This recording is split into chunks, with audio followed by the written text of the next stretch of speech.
Bonjour à tous, je suis ravie de vous retrouver aujourd'hui pour une nouvelle vidéo qui est en partenariat avec d'autres chaînes auteur-tubeurs, je ne sais pas très bien comment on pourrait le prononcer, mais en tout cas d'autres écrivains qui font également des vidéos sur YouTube. Alors on commence à être quand même pas mal dans la communauté, ce qui est je trouve plutôt cool. Il y a donc Elodie, Christelle, Meï, Margot et Thomas qui m'accompagneront pour cette vidéo qui retracera les 9 pires choses que j'ai fait en tant qu'écrivain. Ma première grosse erreur, je l'ai faite dans ce fabuleux roman qui n'est autre que le tome 1 de Utricia et qui est le premier roman que j'ai écrit. Je crois que c'est dans celui-là qu'il y a le plus d'erreurs stylistiques, point de vue de l'intrigue, etc. Parce que c'est mon premier roman. Et le premier roman, eh bien, n'est jamais parfait. Et dans celui-là, qu'est-ce que j'ai fait qui ne va pas? Eh bien, il y a énormément de scènes de sexe. Voilà. J'ai voulu faire un roman érotique parce que j'adorais ça à ce moment-là. Donc je l'ai écrit en 2014, je le rappelle. Pour ceux qui débarquent sur ma chaîne, voilà. J'ai commencé à écrire en 2014 par cette histoire, qui est une saga, hein, en 2 tomes jusqu'à présent. Et ben voilà, j'étais en plein dans le délire new adulte avec 50 nuances de Grey et compagnie. Du coup, je sais pas ce qui m'a pris, mais je me suis dit que j'allais mettre des scènes de sexe en veux-tu en voilà, parce que je trouvais que c'était cool et parce que je me suis lâchée, hein, voilà. Et ben voilà, il y a beaucoup de scènes de sexe dans ce tome-là, et j'avoue honnêtement qu'il y en a beaucoup trop. Ma deuxième plus grosse erreur, ça a été de commencer à mon métier d'écrivain par une saga. Donc voilà, toujours Utricia tome 1, tome 2. Pourquoi est-ce que c'est une erreur? Eh bien tout simplement parce que cette saga n'est pas terminée. Voilà, je pensais qu'avec le tome 2, j'allais pouvoir clore cette saga et en fait, je n'y suis pas arrivée. Du coup, l'histoire n'est pas finie. Elle mériterait fortement un tome 3, tome que je n'ai pas du tout envie d'écrire parce que mon style d'écriture a énormément changé entre l'écriture de ce tome là et même l'écriture de ce tome là, hein, parce qu'il y a 4 ans qui séparent l'écriture de ces 2 tomes. Donc il y a une grosse différence au niveau du style. Et là, bah du coup j'ai plus envie de terminer cette saga, vraiment plus. Et c'est un gros problème, donc voilà, je n'aurais jamais dû commencer l'écriture par une saga. Ma troisième grosse erreur en tant qu'écrivain, ça a été le héros principal de ce roman. Je vous l'avais dit, il y a beaucoup de problèmes dans ce roman. Enfin de problèmes, c'est pas vraiment des problèmes, mais ce sont des détails, on va dire, que je ne fais plus maintenant. Donc c'est point de vue du héros masculin.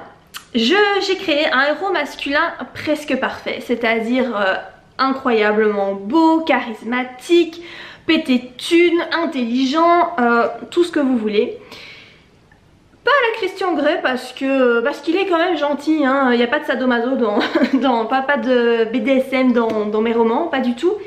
Mais donc voilà, le héros est quand même très parfait dans ce tome 1. Je m'en suis rendu compte et donc dans le tome 2 j'ai essayé un petit peu de régler ça et il est du coup un peu moins parfait dans ce tome là. On découvre un peu plus de son passé, pas joli, etc. Donc du coup j'ai corrigé ça dans la suite de l'histoire. Ma quatrième grosse erreur en tant qu'écrivain concerne ce roman Attise-moi si tu peux. Eh bien sachez que ce roman a failli ne jamais être publié à cause d'une grosse erreur que j'ai faite comme une grosse débile. Je l'ai publié sur Fixia, donc c'était les débuts de Fixia. Donc Fixia, c'est une plateforme qui permet de publier ses histoires sous forme de concours, on va le dire comme ça.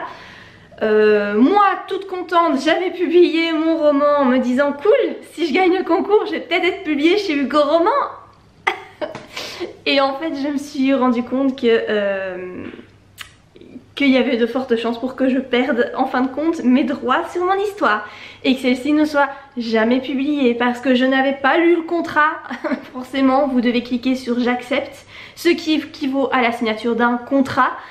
Et je l'avais pas lu, hein, voilà, comme une grosse débile, mais comme je pense beaucoup de monde, voilà, et j'ai été très mal suite à ça. J'ai réussi à m'en sortir. Je vous donnerai pas plus de détails parce que je pense que juridiquement je n'ai pas le droit de trop en parler. Mais voilà, j'ai fait une grosse boulette et ce roman, bah, j'ai failli le perdre à tout jamais. Ma cinquième grosse erreur, ça a été de signer une clause de préférence avec Lips & Co édition, donc la maison d'édition qui a publié Attise-moi si tu peux et également la suite Désire-moi si tu peux en 2 tomes. Une clause de préférence, qu'est-ce que c'est dans un contrat d'édition? Eh bien c'est une clause qui vous oblige à proposer vos prochains manuscrits à la maison d'édition en question. Pourquoi c'est une grosse boulette de signer ce genre de clause? Eh bien si ça ne se passe pas bien avec la maison d'édition, si vous n'êtes pas satisfait de ses services, de sa communication ou autre, eh bien vous êtes coincé parce que vous êtes quand même obligé de proposer vos romans. J'ai signé cette clause, par chance elle était complètement caduque parce que pas légale, mal formulée dans le contrat. Du coup, bah, ils peuvent rien y faire, voilà. D'ailleurs Wolves, je l'ai publié ailleurs sans leur demander leur avis. Et c'est comme ça parce que la clause est caduque. Normalement dans une clause de préférence, la maison d'édition doit préciser pour combien de romans cette clause est valable. Donc en général je pense que c'est 5 ou 2, je ne sais plus. Enfin en tout cas ça doit être précisé pour quel genre littéraire, parce qu'évidemment cette clause concerne un genre littéraire précis, mais pas tous les genres. Que voilà, si vous écrivez de la fantasy, de la romance et du thriller, la clause ne peut être valable que pour un genre. Là c'était pas précisé non plus, et ou soit c'est pour un nombre de romans précis, soit c'est pour un nombre d'années précis. Et dans mon contrat à moi, eh ben il n'y a rien qui est stipulé, donc la clause est caduque. Ma 6e erreur en tant qu'écrivain, eh bien c'est de tomber amoureuse à chaque fois de mes personnages principaux, voilà. À chaque fois j'ai le cœur brisé quand je dois les quitter. Ma 7e erreur en tant qu'écrivain, c'est d'avoir remercié mon ex-mari dans la partie remerciement de mes romans.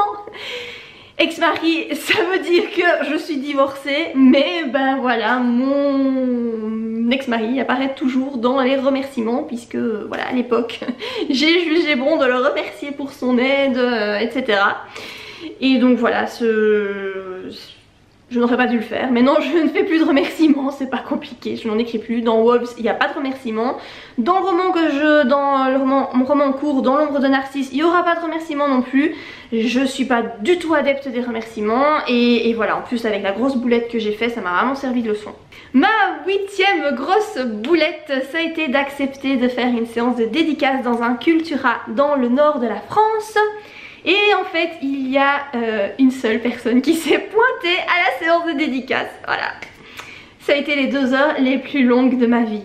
Finalement ma 9e plus grosse erreur, ça a été d'écrire ce roman, de le publier. Donc c'est un roman, une petite romance de Noël qui est très courte, hein, voilà, par rapport au pavé que je fais d'habitude, ça c'est la normalité pour moi, ça c'est pas la normalité.